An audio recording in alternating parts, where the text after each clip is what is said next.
Good evening, students.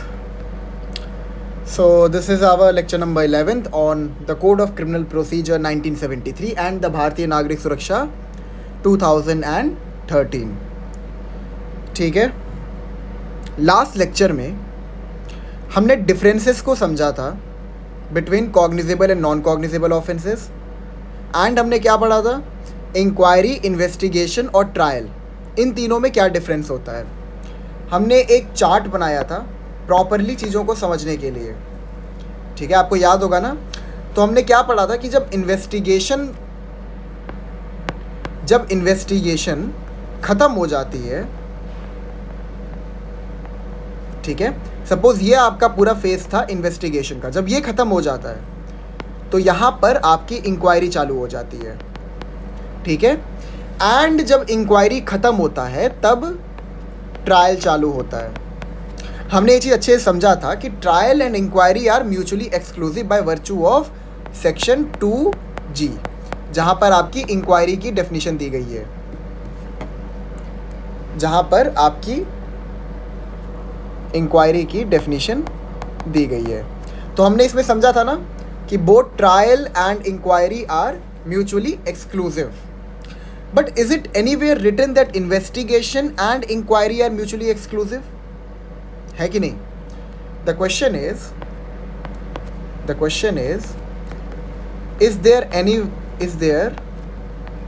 Anywhere written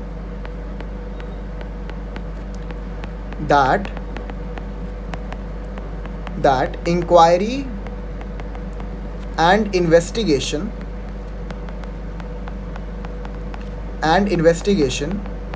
are mutually exclusive?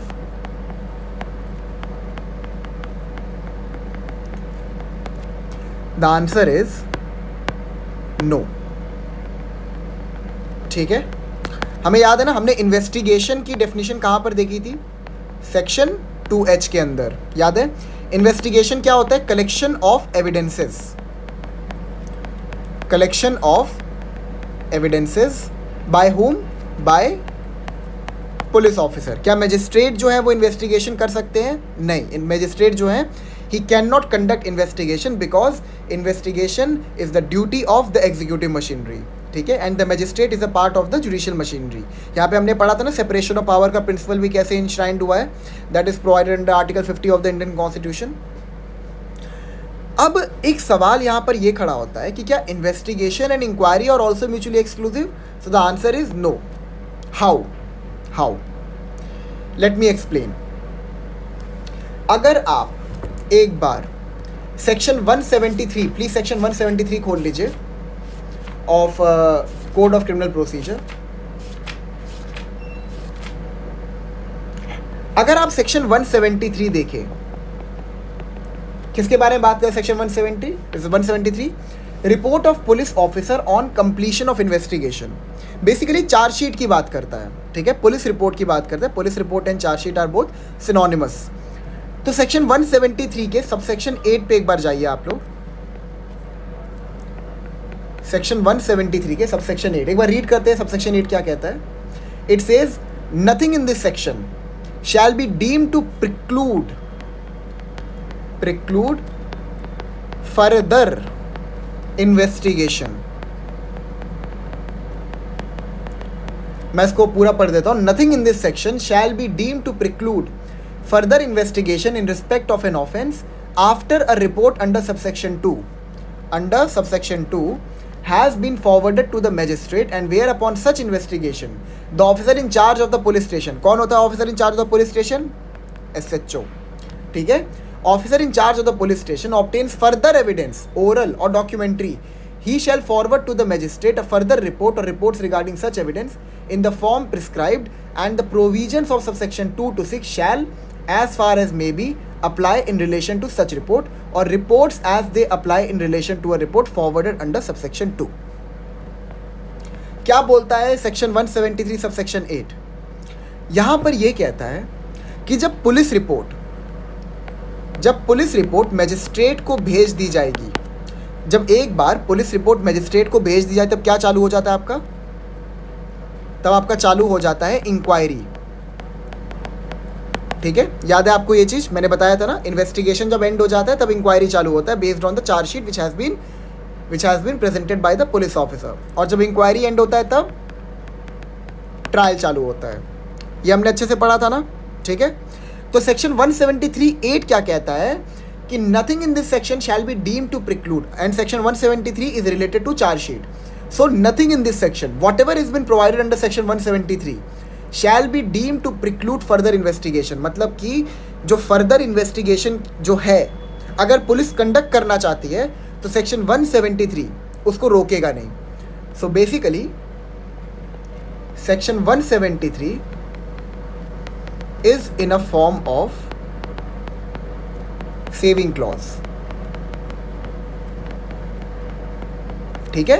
Section 173 is in form of saving clause. यहाँ पे कहा है ना, in respect of an offence after report under subsection 2 has been forwarded to the magistrate, ठीक है। मतलब कि जो चार्जशीट सबमिट हो गई है उसके बाद भी जो पुलिस ऑफिसर है they can conduct further investigation, ठीक है।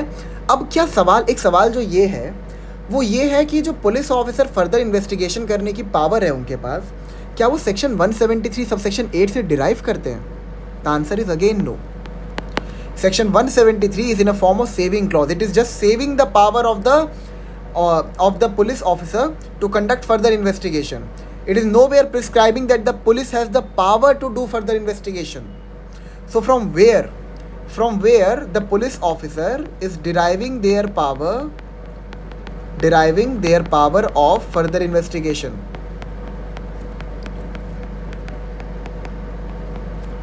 The answer again lies in section 2H, ठीक है। जो पुलिस ऑफिसर की पावर है to conduct further investigation, it lies in section 2H। क्या कहता है section 2H? Investigation includes, it says includes all the proceedings, it includes all the proceedings under this code, ठीक है। क्या फर्दर इन्वेस्टिगेशन की जो प्रोसीडिंग है, is it cover under this code? Yes. So section 173 subsection 8 is only saving the power of further investigation of the police, but जो further investigation की power है police के पास, they are deriving it from section 2H, ठीक है। Investigation includes all the proceeding under this code for the collection of evidence conducted by a police officer और by any person who is authorised by a magistrate in this behalf. हमने last lecture में देखा था ना। अच्छा ठीक है, अब फर्दर इन्वेस्टिगेशन के लिए क्या कोई नया प्रोसीजर फॉलो करेगी पुलिस? नहीं। अगेन जो पावर होगा, again the police officer will derive from section 156 and the procedure will be followed under section 157 even in the case of further investigation. ये आपको क्लियर हो गया?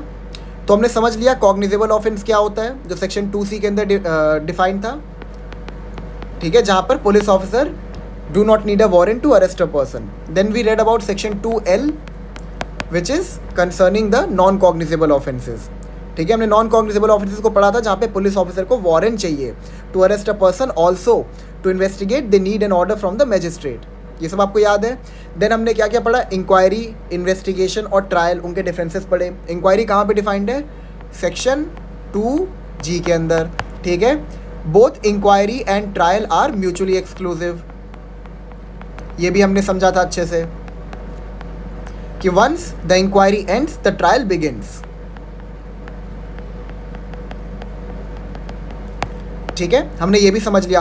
फिर हमने ये समझा कि जो पुलिस ऑफिसर, क्या मतलब एक बार जब चार्जशीट सबमिट कर देता है तो क्या उसके बाद वो फर्दर इन्वेस्टिगेट नहीं कर सकता? कॉमन सेंस यूज़ करिए। हो सकता है कि मतलब जो चार्जशीट सबमिट किया है उसके बाद भी पुलिस ऑफिसर को लगता है कि नहीं, मतलब इसमें और भी कुछ कड़ियाँ हैं जो मुझे जोड़ने की ज़रूरत है, तो क्या चार्जशीट सबमिट करने के बाद वो इन्वेस्टिगेशन नहीं कर सकता? बिल्कुल कर सकता है, बिल्कुल उसका पावर इन्वेस्टिगेशन करने की, ठीक है। अच्छा, one more thing, the police officer do not need the permission of the magistrate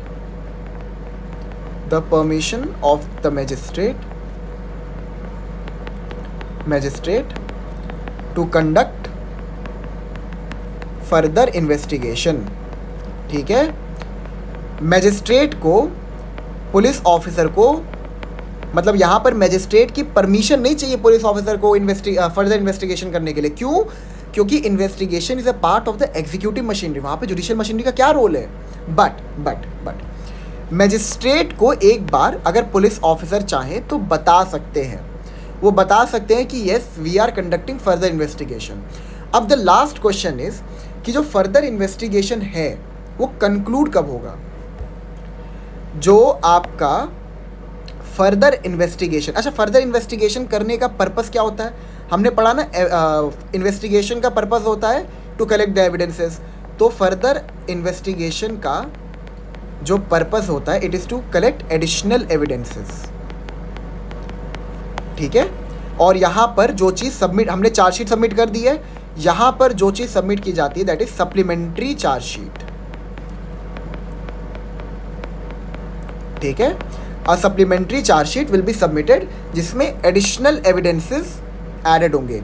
supplementary chargesheet में नए चार्जेस भी ऐड कर सकती है police officer. But keep one thing in your mind, हमने क्या पढ़ा कि investigation can be conducted at the time of inquiry. Investigation can be conducted at the time of inquiry, मतलब इंक्वायरी के टाइम पे द पुलिस ऑफिसर, ठीक है, they can do further investigation. For what purpose? For collecting additional evidences. Then they will submit supplementary charge sheet. But this supplementary charge sheet must be submitted before the commencement of trial. Why? Because section 2G में हमने पढ़ा था that trial and inquiry are mutually exclusive. They cannot overlap. ठीक है, trial and inquiry are mutually exclusive. इसका मतलब जो आप फर्दर इन्वेस्टिगेशन कर रहे हो वो आप कर सकते हो but only till the period of inquiry, ठीक है। तो फर्दर इन्वेस्टिगेशन आप लोग का क्लियर हो गया। अब नेक्स्ट लेक्चर में we will start with section 154 का बेयर लैंग्वेज, और इसके साथ ही हम लोग कई सारे केस लॉस भी करेंगे, ठीक है। तो जितने भी पुराने लेक्चर्स हैं उनको प्लीज़ आप लोग एक बार पढ़ लीजिएगा ताकि आपको समझने में बिल्कुल भी डिफ़िकल्टी ना आए, ठीक है। So thank you so much, we are done with further investigation.